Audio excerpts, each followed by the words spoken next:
Здравейте, пичове, днес ще ви покажа моя Майнкрафт сървър.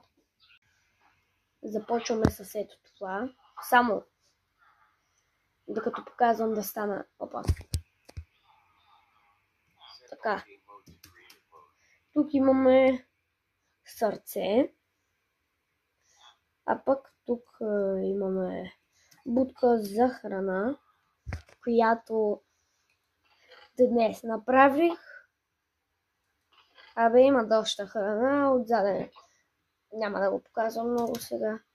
Сега тук, просто така се движи, защото с една ръка не съм свикнал да игра. Сега тук като влезем,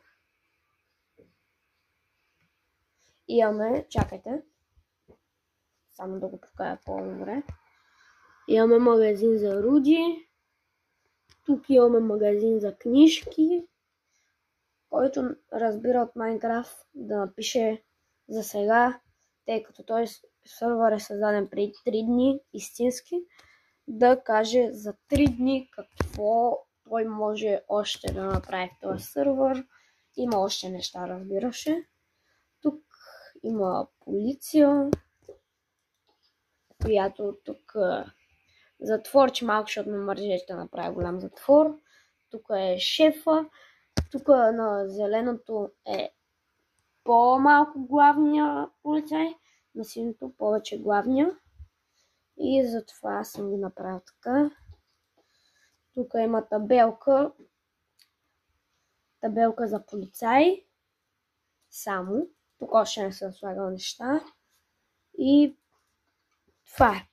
Има, разбира се, ето, показах ви го. Няма да влизам, защото влязали не мога да изляза. И фермата е и там за Sugarcane. Ето я. Има, разбира се, и тези приятелчета, ето как тия гастове. Има и един син, ето го, той е моя. А пък другото, Nether портал още не съм го украсявал. Другото е Сигалчон. Другото е ето това за крави, прасета, овце и всякакви други букуци. Тук ми е фермата за храна. Накратко, пичове, това е всичко от мен за днес. Забравих нещо. Хора,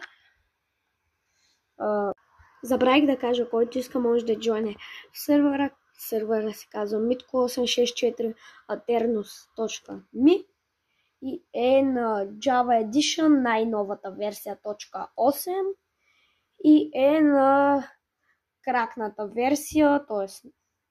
добре.